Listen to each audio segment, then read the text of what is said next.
Hola, bueno, muy buenos días a todos.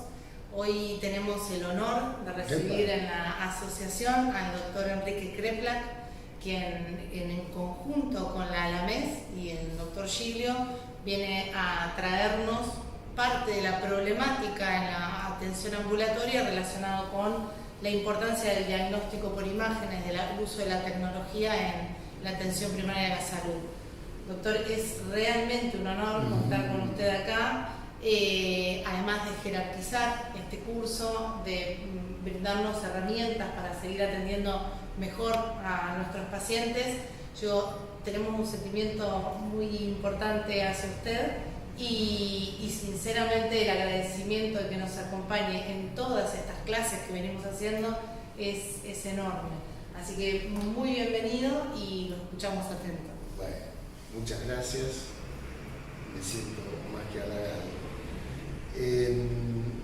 Yo quería empezar, en realidad ahí hay una imagen que ustedes están viendo y yo cuando proyecté esta clase, la charla, más que clase, lo iba a dejar para el final como una especie de interrogatorio de qué cosas vale, qué cosas no vale. Pero decidí empezar por acá porque me parece que destapa algo de lo que quería, el eje de lo que quería decir. Pero una muy breve introducción que tiene que ver con algo que habíamos hablado recién, con la situación postelectoral, que influye directamente también en el trabajo médico y particularmente en el trabajo de los policonsultorios, creo. Más que nunca, si siempre fue necesario la racionalidad, el uso adecuado, el manejo de lo económico, en los tiempos que vienen va a requerir una mayor preocupación. Cuanto menos dispendio extra tengamos en cosas que no necesitamos, mayores posibilidades que el IOMA y que los policonsultorios funcionen adecuadamente, que la retribución sea adecuada. Entonces, no es un problema solo de guita, aunque sí lo es un problema de racionalidad y es un problema político. Tenemos que seguir atendiendo a la gente de la mejor manera posible, con las mejores herramientas, y en los tiempos que vienen se va a poner a prueba nuestra resistencia, nuestra capacidad de seguir brindando lo mejor para la atención de la salud de nuestra gente. Dicho esto, empiezo con la imagen. Lo que estamos viendo es un corte de una tomografía computada de pulmón. A mí me llega la imagen después de un pedido, viene muy torcido. Resulta que la empleada de un banco en el cual yo tengo cuenta, que sabía que yo era médico, que me dedicaba al diagnóstico por imagen y demás, me dedico a la radiología intervencionista, me llama desesperada porque el papá, 57 años, tiene un diagnóstico aparente de cáncer de pulmón, es entrerriano, me muestra esta imagen, me dice, le hicieron broncoscopía, una fibrobroncoscopía, y no obtuvieron material en la biopsia, entonces me llaman a mí para que yo le haga una punción. Como les dije recién, entre otras cosas me dedico a hacer punción de biopsia que se llama radiología intervencionista. Procedimiento. Bueno, lo que vemos acá es, a ver si puedo, esto lo puedo usar como señalador. Sí, ahí está. Bueno, esto es, lo negro es aire, este sería el pulmón derecho, el pulmón izquierdo, esto que está acá es la aorta, el callado aórtico que cruza de izquierda, de derecha a izquierda, y una masa, una opacidad que está casi pegadita, esto sería el hílido, fíjense acá de este lado se ve bien el bronquio, esto negrito redondado, acá no, está cubierto, primero porque la inclinación del bronquio es distinta, y segundo porque está cubriendo esta opacidad se llama esto, ¿no? Esta densidad blanca, que, bueno, en más cortes fue interpretada como varias posibilidades, una de ellas el señor, que es el papá de esta chica empleada, tiene 57 años, vive en Entre Ríos,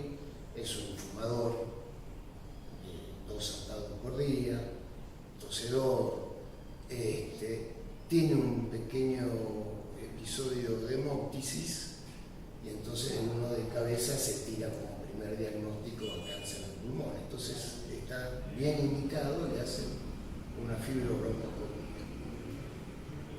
Llegan, encuentran, ahí creo que dice algo, pero bueno, si no se lo cuento. El hallazgo es que toman la biopsia y encuentran células epiteliales, algunos macrófagos, hematíes, hacen un estudio para ver, para bacilo ácido alcohol resistente, o sea, para descartar tuberculosis, era negativo, y material, el patólogo dice, acá no puedo decir nada. Entonces le hacen una segunda fibroscopia si nos equivocamos, dice el médico, no llegamos al centro de la masa. Exactamente el mismo resultado. Entonces viaja a Buenos Aires, ahí me dice, desesperado, ¿cuánto hay que pagar? No hay problema, el hospital no lo atiende, la obra social provincial no se hace cargo, el río. No, salida de la salida del río.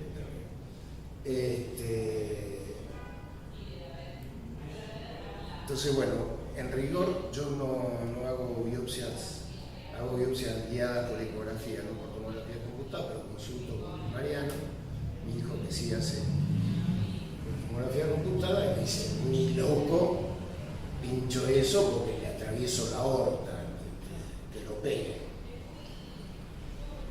Entonces, yo me quedo pensando, mandar a operar a un señor sin saber qué tiene. Entonces lo mejor que se me ocurre es hablar con mi amigo Carlos Tumino, neumonólogo, me dice, quiero verlo.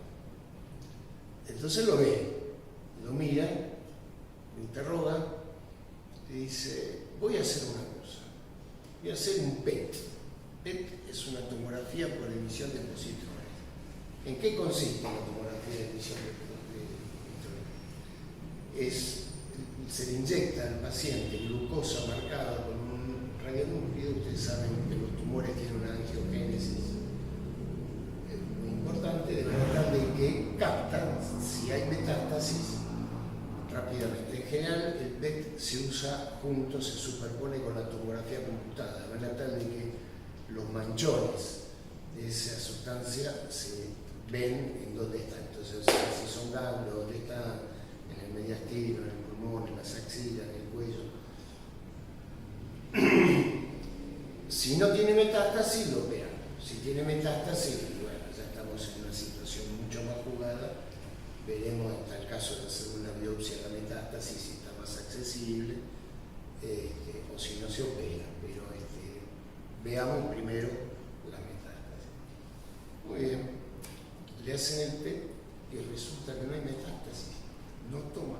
Pero no solamente no hay metástasis, esta imagen tampoco toma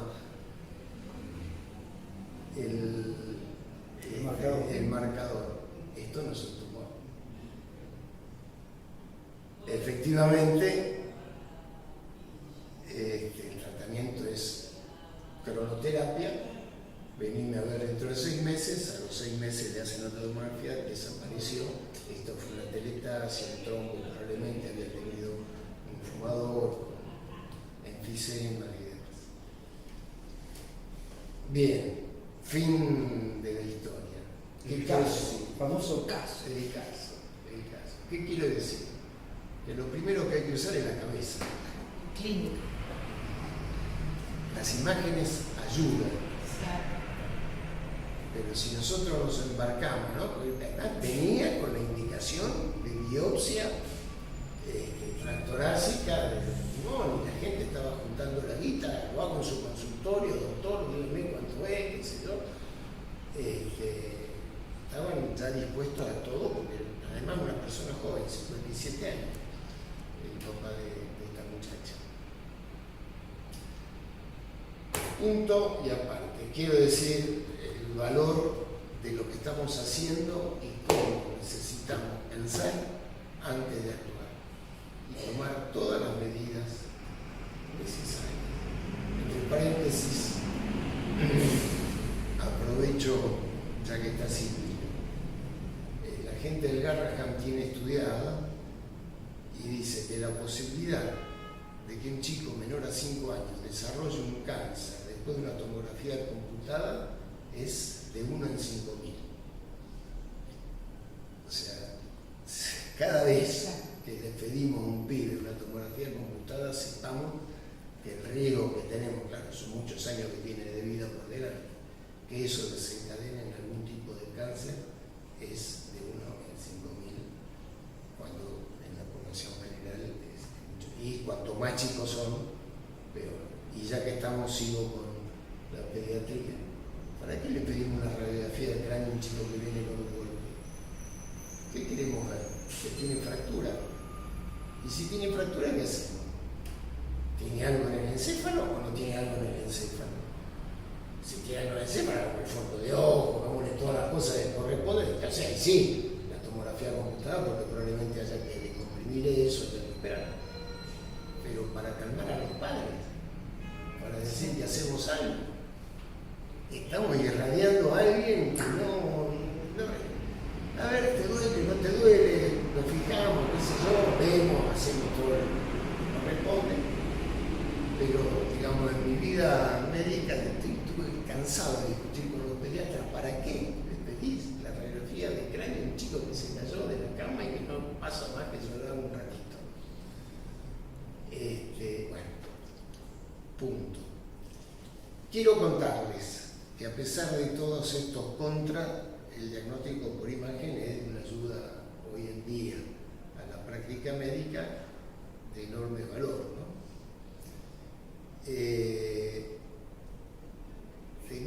Bueno, les cuento varias de las cosas que hay en las posibilidades. Al final voy a dejar puesto un texto de un médico, Belán, que es el diagnóstico por imágenes en ortopedia, que te lo dejo para que lo lean, y quiero decirles que busquen, si es que tienen alguna duda, simplemente en el Google, yo me metí uso racional del diagnóstico por imágenes y van a encontrar una cantidad de escritos por las distintas sociedades, que hay que analizarlos no al pie de la letra, pero en general sirven en torno a cómo guiarnos y qué hacer en cada una de las cosas, qué hacer en neurología, qué hacer en ginecología, digamos los procedimientos que hoy tenemos y que pueden llegar a servir, en gastroenterología por supuesto. Hay mucho escrito, mucho nuestro, mucho de la experiencia de la Argentina, de manera tal de que podría llegar a serles de ayuda si es que no cuentan con una experiencia propia o están en duda o se les plantea que será mejor o no están al tanto de lo último que hay, si eso es mejor o si eso es peor.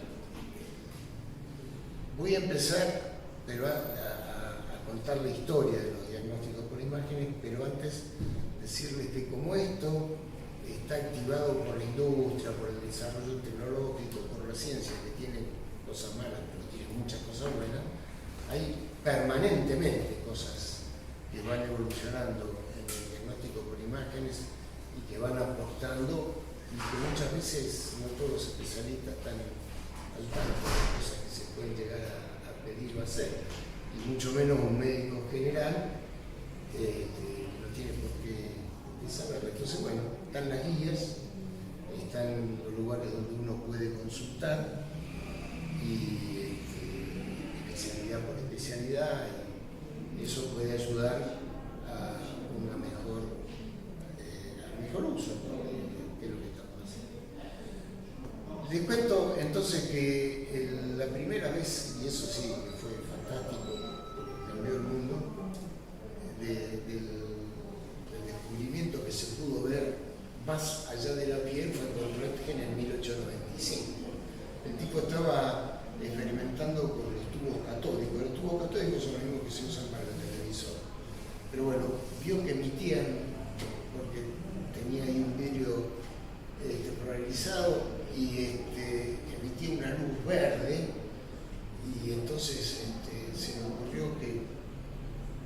mujer, la señora de Röntgen, ponga la mano y vio la mano. Entonces, El esqueleto. vio el esqueleto, con el anillo de casamiento incluido. Año 1895.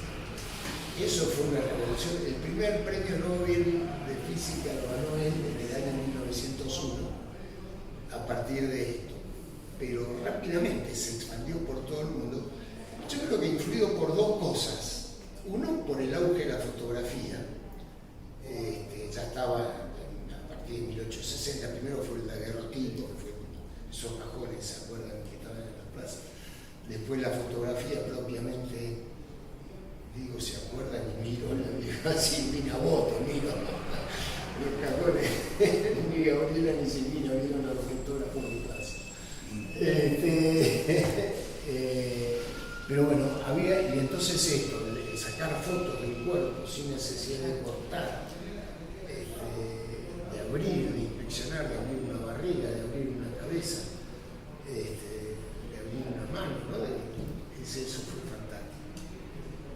Y luego, porque había toda una ilusión de que esto podía llegar a servir para comunicarse con el más allá, ¿no? El tema también estaba en auge, ¿no? Los medios, y comunicarse con los espíritus. Entonces tuvo toda una cosa, una mezcolanza, que hizo que tan pronto como antes del fin del siglo XIX en la Argentina, en Bahía Blanca ya se sacó la primera radiografía. A principios del siglo XX, Alejandro Posada, que fue un médico que lamentablemente murió muy joven, a los 32, 33 años, fue un impulsor en la Nación de Buenos Aires de la radiología. Entre paréntesis, no solamente hizo eso, sino que fue el primer la primera película que se hizo en Argentina la hizo Posada, que filmó la operación de un quiste hidratídico de 3 minutos de dilatación. Eso es, bueno, cuento aparte.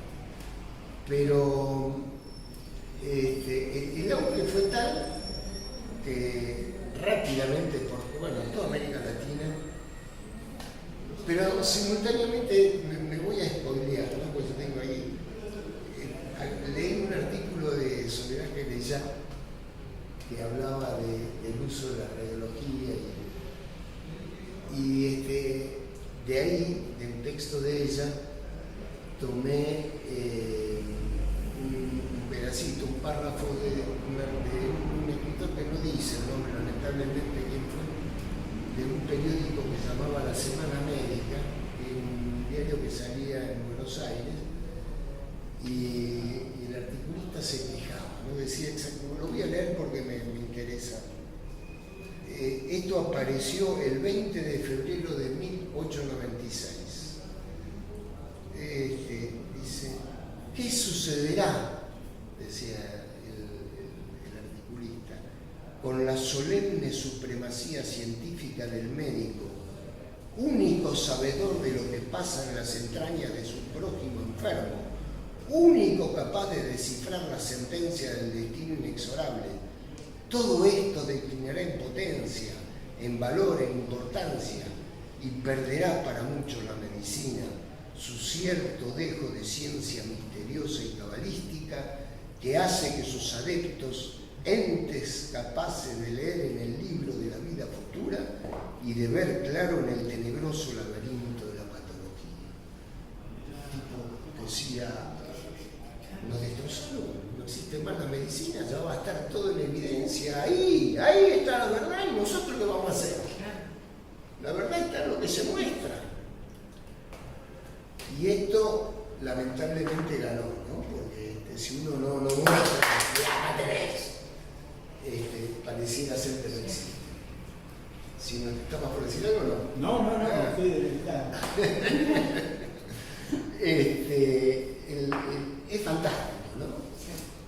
Porque la idea de la tecnología como mandante en el pensamiento, en el razonamiento, en el interactuar médico-paciente, en esto que decía hoy Gabriela de la comunidad, del trabajo entre todos,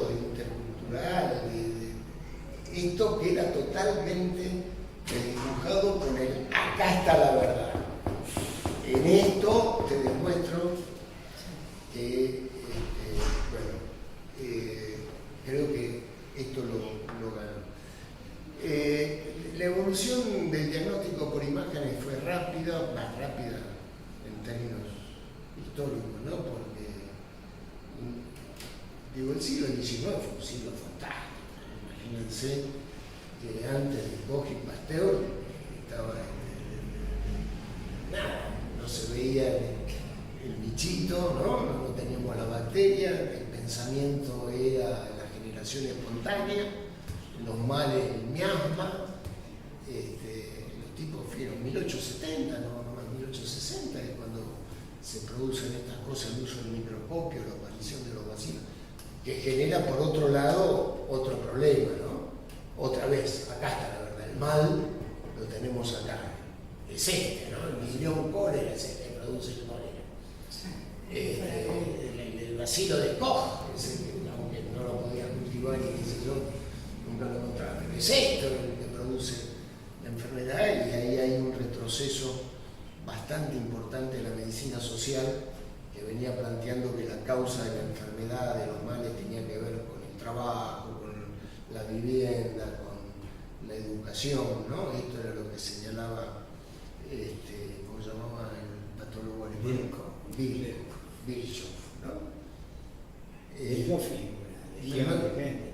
Al que yo amo es a Pettenkofer, que saneó el puerto del puerto de Hamburgo y obtuvo resultados extraordinarios. No sé si se te escucha, pero no se te ve, seguro. Y ya que está contando. No, antes del descubrimiento de las bacterias estaba la teoría miasmática y era bastante ecologista. Entonces este tipo Pettenkofer, creo que es, había logrado, saneando el puerto de Hamburgo, obtener estándares de salud que no había en ningún lado, e incluso económicos, porque la cuarentena de los productos que venían al puerto y todo eso era un terrible quebranto. Cuando el tipo ve que su teoría de los miasmas era errónea a partir de Koch, el tipo se desmorona. Bueno, eso es lo que quería decir, pero no es el mismo se está confundiendo de alemán, el de los partos que hacían la de... No, ese es Semmelweis, que era austríaco, y antes de las bacterias descubre que la fuente de las infecciones eran los exámenes médicos. Entonces, el tipo nos aporta los partos en condiciones más asépticas o antisépticas, poco menos, y baja la mortalidad materna de una manera brutal. Sí, por el simple método que hacía, que él observaba que los partos atendidos por las parteras tenían muchas menos infecciones colaterales que los partos atendidos por los médicos. Y empieza a preguntarse por qué. Claro, los médicos iban y hacían los tactos después de ir y hacer las autopsias. Entonces, sin lavarse las manos, entonces el tipo plantea que lo que hay que hacer es lavarse las manos. Tan solo eso. Y lo echan. Dicho sea repudiado por sus colegas. Claro, lo echan, lo ponen en un bloqueo, dicen que están locos, ¿no? Bueno, esto todavía antes de la historia de la medicina. La historia de la medicina. Bueno, sirve para esto. A ver, nosotros estamos conviviendo con una medicina con una oferta de imágenes brutal. Acá hay una industria de producción de imágenes cada vez más sofisticadas, y cada vez tenemos menos racionalidad en la indicación. Entonces, nosotros pensamos que ahí hay un problema de a quién le conviene que haya tantos resonadores. ¿Por qué hay más resonadores en La Plata que en Canadá, por ejemplo? Porque no es muy racional. ¿Por qué le pedimos resonancia magnética a alguien hipertenso? Cosa que vi en un colega mío del directorio, yo dije que va a salir normal. Y cuando vino normal me preguntó, ¿cómo sabías? Y yo, que la clínica manda en alguna medida. Y no va a tener nada. Sí, yo quiero volver a eso, pero también no quiero subestimar el desarrollo de la tecnología y el aporte que ha hecho en la curación, o en la sobrevida, o en la mejoría, o en la disminución del dolor o del malestar, porque si no pecaríamos de brujo, hechicero, y no está en nuestra intención echar, como se dice, el agua sucia de la bañera con el niño incluido. Tiremos el agua sucia, dejemos al niño.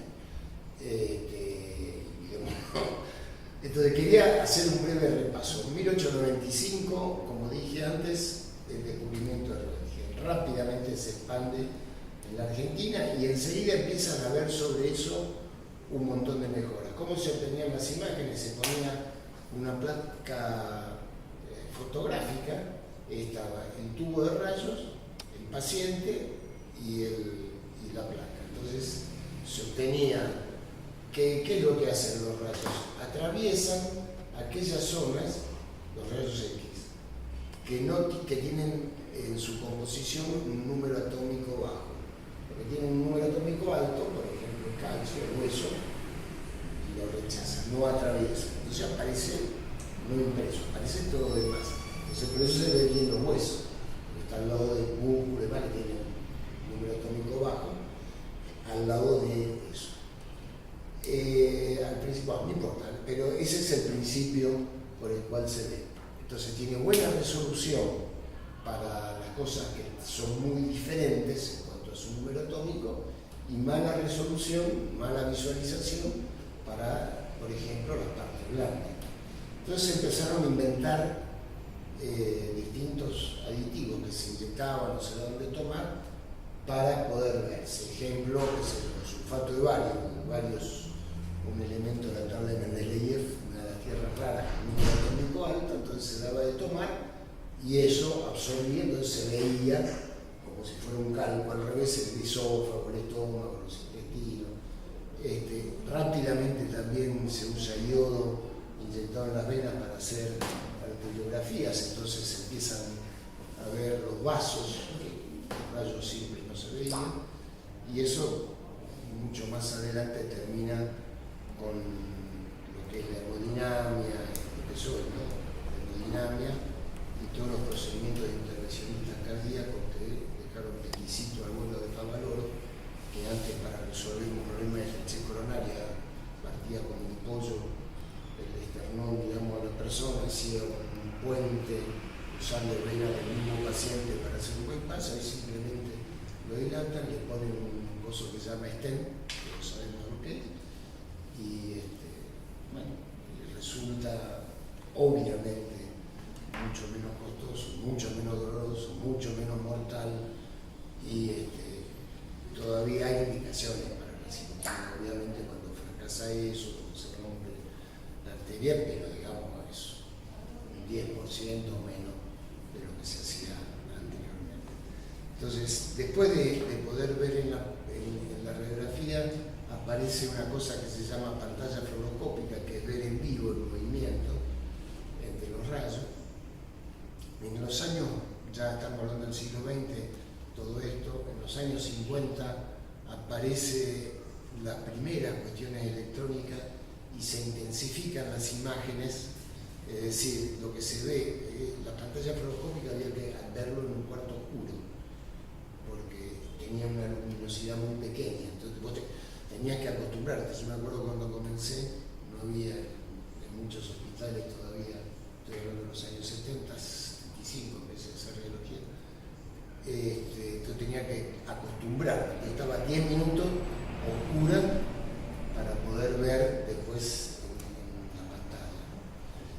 En los años 50 aparece esto primero, que es un intensificador, intensifica las imágenes, y esto es también un giro copernicano, por ejemplo, para los traumatólogos, junto con el arco en C, que es un equipo de rayos que permite moverlo. Entonces, no solamente lo ves en una proyección, sino en un distinto, y además estás viendo el monitor. Entonces el cirujano, el traumatólogo que está haciendo un reemplazo de cadera, ve si lo que está haciendo lo está haciendo bien, está colocando, si no tiene que esperar que venga el radiólogo, que le saque la radiografía, que la revele, que vuelva, que putee porque se movió, sino que bueno, eso a partir de los 50. Ya finalmente, para hablar de la radiología convencional, en este siglo aparece la digitalización de las imágenes, y eso permite que en lugar de verlo en la radiología lo veamos. Entonces vos podés cambiar los contrastes, aumentar, ver tu pantalla, no sé si ustedes lo tienen en los consultorios. Sí. Bueno, es fantástico, estás viendo en el momento, incluso en los hospitales, ¿no? Si sacar la radiografía, pero el médico en la sala Sí, tiene inmediatamente la posibilidad de ver en la cámara qué es lo que está pasando. Y hoy día en nuestra ciudad. Hoy día en otra ciudad. Sí, sí. Cuento, pasó Cañazo, uno de los proyectos del Plan Quinquenal en Salud en provincia es tener un centro de diagnóstico con imágenes, de forma tal de que el tomografista de Trenquelau, que era a las 3 de la mañana un sábado, digamos, los técnicos que se hace, pueda mandar la imagen y acá alguien en La Plata pueda verla y diga tal cosa, tal otra. Es re importante eso. Bueno, está proyectado y seguramente el tiempo se acompaña la guita, será realidad. Junto con eso empiezan a haber otras cosas. El diagnóstico, por ejemplo, en los 70 aparece la tomografía computada. Las imágenes que se veían en radiología eran biplanas, es decir, eran alto y ancho, si no eran de profundidad. Había tomógrafos lineales que permitían hacer un corte como si fuese una feta, una rebanada de una sección, pero vos veías ese plano. La tomografía computada empieza a ver, empezó, hoy ya los cortes se hacen de 1 milímetro, o sea que vos podés ver milímetro a milímetro todo el cuerpo, y con los últimos aparatos que son helicoidales y con muchos detectores, en 2 minutos tenés resuelto desde la punta del dedo gordo hasta la cabeza, todo el cuerpo, sale con mucho vicio, y después el técnico, de acuerdo a lo que necesite ver, puede transformar esas imágenes en axiales, en sagittales, en tridimensionales. Eso lo de tridimensional de tomografía computada es muy importante, por ejemplo, para la terapéutica, para la radioterapia. Si te colocan, si vos tenés un tumor, te colocan en el lugar exacto, guiado por una tomografía tridimensional, el material radioisotópico, y bueno, y eso evita la necrosis del tejido bursal. En forma paralela a esto aparece la ultrasonografía, la ecografía. Paralela me refiero a la tomografía computada. En realidad es previa, desde la Segunda Guerra, utiliza el principio del sonar. El sonar es como el radar de los barcos, ¿no? que muestra a través del líquido. Ellos buscaban los submarinos enemigos, hoy se usa para ver dónde están los matones de DPS,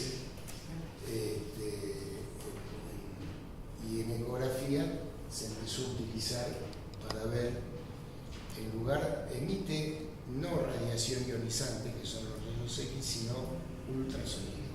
Tiene un principio, de hecho no sé si me voy muchos detalles, ¿no? Bueno, se llama piso eléctrico, que es el cuarzo. El material que utiliza es el cuarzo. El cuarzo recibe impulsos eléctricos y lo transmite como onda de ultrasonido. Y a la inversa, recibe el eco y lo transmite en electrones.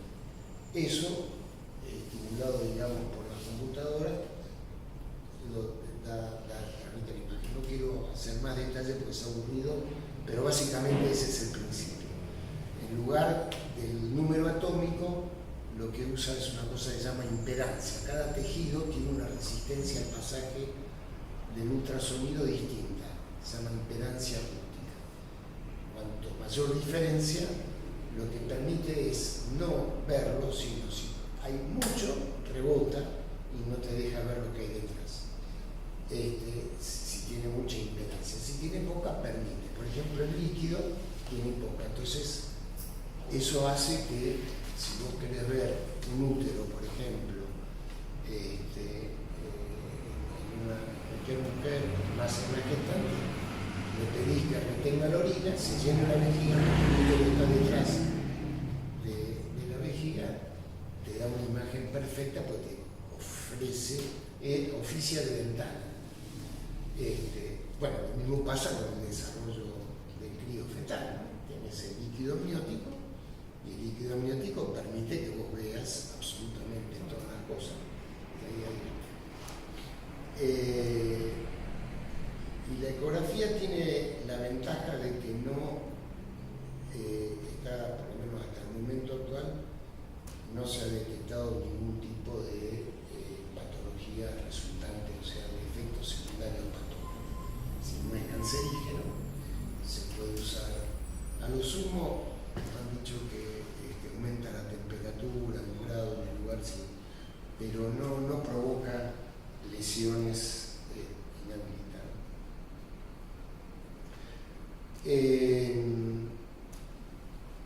Y la otra cosa que, bueno, de la ecografía, mucho, porque excepto, insisto, en esas cosas que no son abordables porque la imperancia hace que rebote, por ejemplo, el pulmón, por ejemplo, los huesos adentro, porque hoy en día hay traductores de muchos megahercios que te permiten ver la cortical y, por ejemplo, pequeñas fracturas que incluso pasan desapercibidas en la radiología son detectables con el ultrasonido, sobre todo en los lugares donde hay menos tejido muscular, ¿no? En las manos, en los pies. Un traductor de 20 MHz que habla solo, pero digamos hay pocos lugares todavía que lo tienen, pero con 12 MHz, que son los que hoy venden la mayor parte, 14, eso se ve perfectamente bien. La otra cosa es, bueno, lo que tiene que ver el uso de la ecografía en obstetricia, no solamente el diagnóstico, junto con las pruebas biológicas y las tomas de muestras para ver si hay anomalías cromosómicas y la decisión de los padres de abortar o no abortar.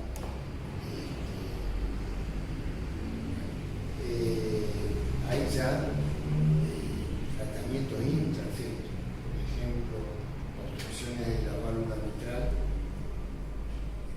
con una cardiopatía que es prácticamente cercana al 100% en el nacimiento, por nacimiento. Se enchufa un catéter, se dilata la válvula y el corazón comienza a funcionar y por lo menos lo dejas al pibe cuando nace en condiciones de vivir. Y luego ver y preparar con tiempo la cirugía final, el reemplazo de la válvula o lo que corresponda. Bueno, eso es una de las cosas que yo recuerdo. Pero bueno, la transposición de grandes vasos, una cantidad de cosas que se pueden detectar, malformaciones neurogénicas, malformaciones musculoesqueléticas. De eso, bueno, diagnóstico por lo menos. Y es importante ese diagnóstico porque hay que preparar a los padres. Los padres obviamente a veces pueden aceptarlo, pero ya saben, de alguna manera hay que avisarnos. Labio leporino, no sé, cosas que pueden llegar a ser desde banales, curables, pero que son un golpe, si no lo saben, poder explicarlo, hablarlo, discutirlo, charlarlo, ver las posibilidades que transforman una situación caótica en algo manejable. Tan solo, bueno, a veces es irremediable, bueno, es irremediable, pero son... otra de las cosas que más se usan es la resonancia magnética, que vos hablabas recién. La resonancia magnética también es coetánea, es de los fines de los 80, 90, y tuvo un gran auge a partir de este siglo. El principio en el cual se basa es en la instalación en un campo magnético del paciente o del área a estudiar del paciente y irradiarlo ondas de radiofrecuencia. Las ondas de radiofrecuencia hacen que básicamente los protones, los más comunes son los de hidrógeno, pues tenemos un 70% de agua en el organismo, se desestabilicen en un campo magnético por un choque de los ondas. Entonces, del tiempo que van hasta que vuelven, eso es lo que se utiliza para construir la imagen. Hay distintas formas que toman T1, T2, Pineco, son todas de sustracción grasa, son todas técnicas que se utilizan para mejorar las imágenes y obtener cosas que son realmente, qué sé yo, más lindas que la realidad, porque ves, en muchos lugares ves todo, francamente. La particularidad que tiene es que son dos. Bueno, ahora hay ya resonadores de campo abierto. ¿Qué quiere decir esto? Que no estás encerrado en una garganta, gantry se llama, ¿no?, en inglés, que es un tubo cerrado que hace que mucha gente que tenga claustrofobia no se van a estar ahí, un 10% más o menos, a pesar de que le ponen unos audífonos, música, qué sé yo. Hace ruido. Yo estuve ahí adentro y te juro que Sí. me sentí mal, eso que no soy claustrofóbico. Sí. Digo, ¿cuándo termina esto? Porque, además son estudios más o menos largos, 20 minutos, depende del equipo, cada vez lo están haciendo más corto porque le meten más cosas, la tecnología avanza también en función de la guita, obviamente, y cuanto más pacientes puedan atender, que no se nieguen, más ganancias, así que también mejora en ese sentido. Las contras son el no tener elementos ferromagnéticos, por ejemplo marcapasos, por ejemplo cuestiones ortodoncia o ortopédica. Bueno, hoy cada vez más las ortopedias utilizan elementos que no son imantables en función de que después saben que en algún momento pueden llegar a necesitar una resonancia. Pero al mismo tiempo, esos elementos dan muchas alteraciones, dan lo que se llama ruido, e interfieren con la visualización de la imagen, aunque no sean, digamos, imantables. Entonces, la contraposición a la resonancia es el tener elementos que sean atraídos, porque bueno, puede ser fatal. Vos tenés un graf que te está dando un aneurisma y te metes en una sala de qué sé yo y moriste, pues. Se te va eso y tienes una hemorragia o tenés un marcapaso y no se puede. Bueno, eso obviamente está en la sala, el técnico pregunta por las dudas si tiene, el médico debería saber qué tipo de adminículo tiene insertado y preguntar antes de enviarle una resonancia. ¿Para qué sirve la resonancia y para qué la tomografía? En estudios de imágenes, y la resonancia hoy en día, excepto en hueso, y hoy todavía ya en hueso ya están empezando a dar, donde la tomografía es mucho superior, pero en cráneo, en encéfalo, en raquis, en hernia de disco, en músculo esquelético, sin lugar a duda. Y además, no lo dije antes, no tiene un efecto biológico negativo como el que tiene la tomografía computada. En pediatría, el problema es que el chico se quede quieto, que no tenga miedo, ¿cómo así? Y hay que dormir muchas veces. Y a veces conviene anestesiarlo y no que el pibe, sobre todo a lo que hay que seguir.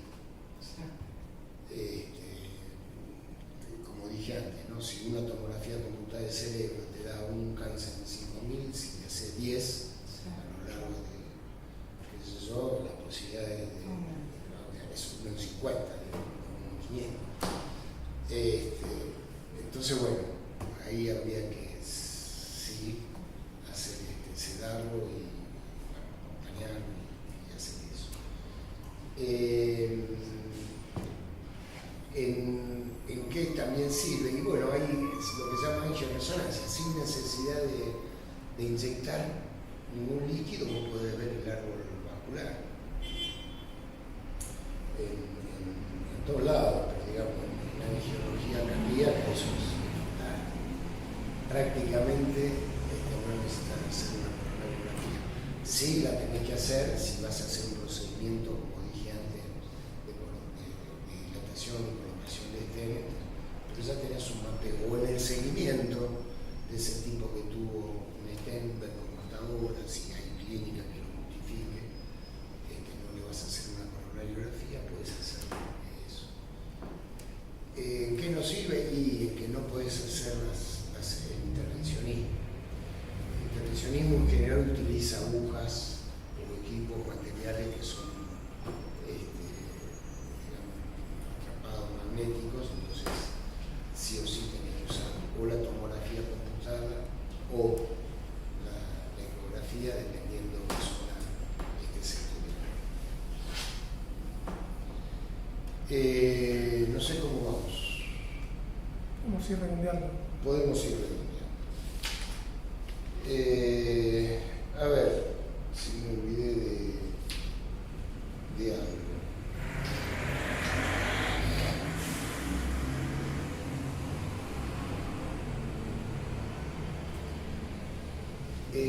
Nada, quiero simplemente eso, plantear. La cabeza es lo primero,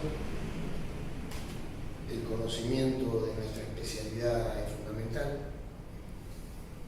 No hay cosa que te resuelva, la verdad no está ahí en la imagen, la verdad está en lo que nosotros pensamos y la imagen nos corrobora, nos dice.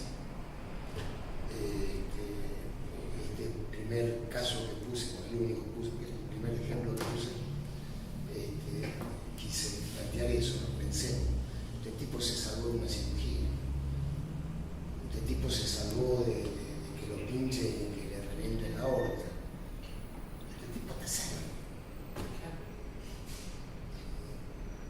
Está sano, lo único que había que hacer es estudiarlo bien, pensar, decir cuáles son los procedimientos que corresponden. Les dejo, ahora no sé cómo hacemos, Francisco, para que ellos tengan acceso a este material que tiene que ver con diagnóstico por imágenes en ortopedia,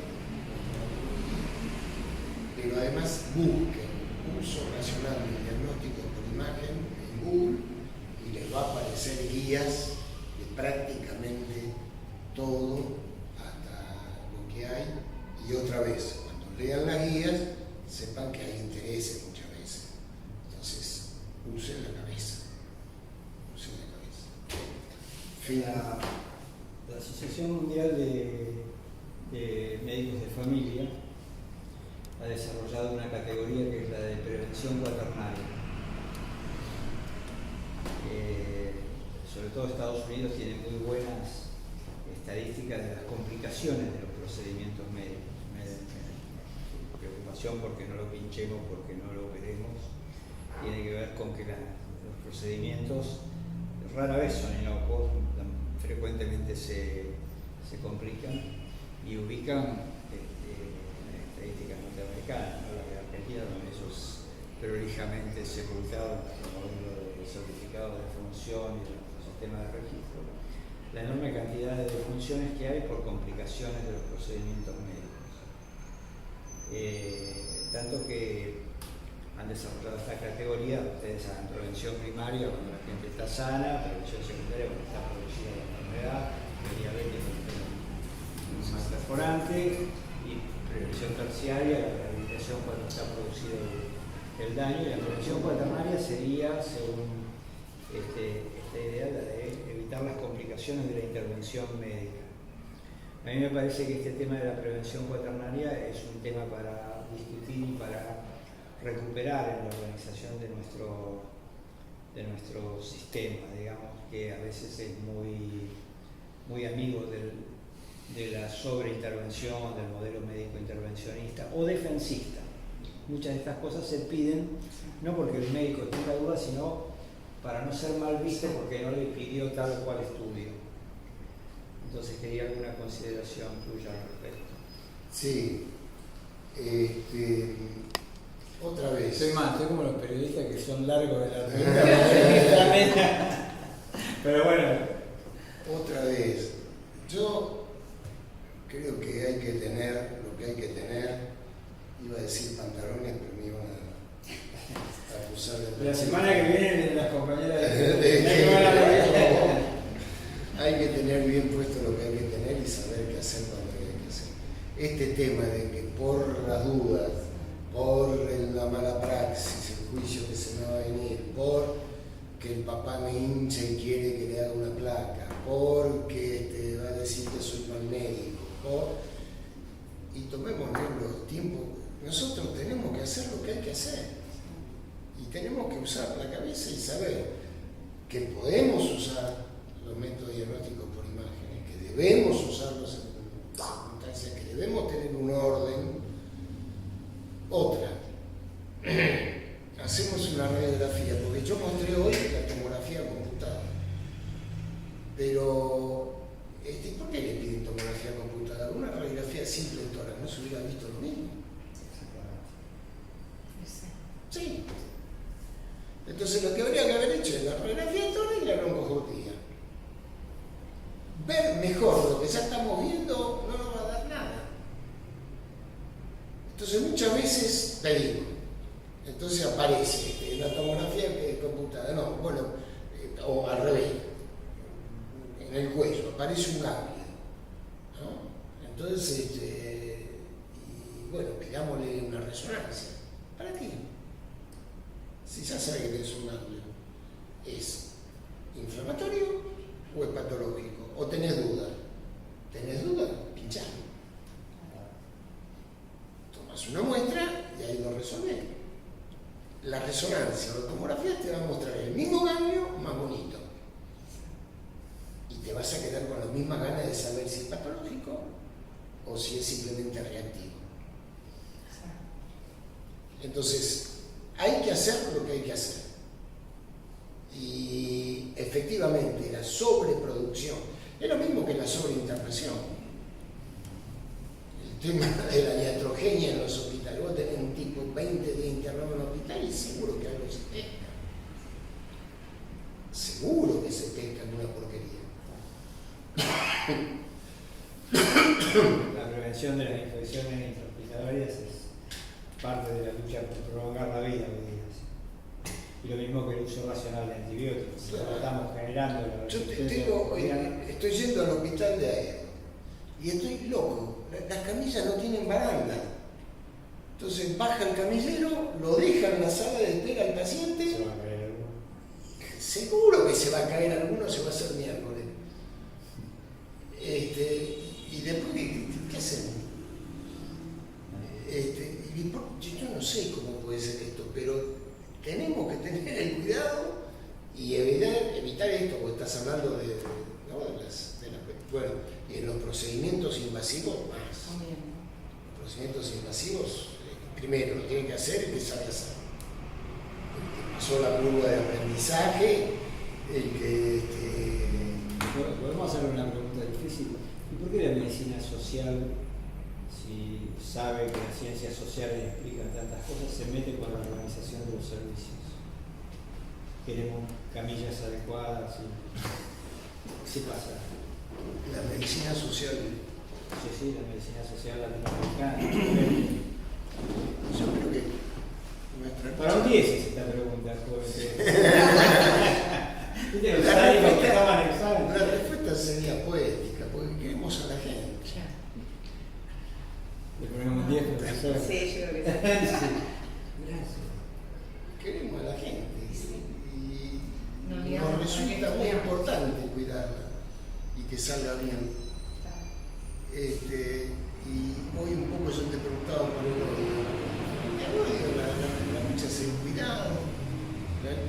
El odio está dentro de la lineales, ¿no? Tanáticas, eso, desde Freud en adelante y solamente es posible morigerarlo, cambiarlo, ¿verdad? Con la cultura. Y la cultura tiene que ser empática, tiene que saber el tipo que no sos su enemigo, sos alguien que lo está ayudando. Sin embargo, el capitalismo contemporáneo, el emprendedurismo, la competencia, el individualismo, el consumismo, no nos llevan a esa visión que vos tenés, Enrique. ¿De qué tradiciones vienen? Yo creo que la tradición médica, el lamento del pueblo, primero, pero también las tradiciones religiosas. Yo creo que sí, todas las religiones. Todas la tradición judeo-cristiana tiene que todos ver los con eso. utopistas, como hemos sido nosotros, creemos. Sí. Vos fijate el mensaje de Cristo, ¿no? Una bofetada, poner otra mejilla, el amor. Digamos, el cristianismo primitivo, ¿no? El repartir el pan y el vino. No, son cosas que son fuertes. Yo creo que nuestra sociedad a eso... Jesús no solamente repartió el pan y el vino, sino que lo creó el vino. Eso tenemos que encontrar las formas para crear los satisfactores nosotros en nuestra sociedad tan compleja.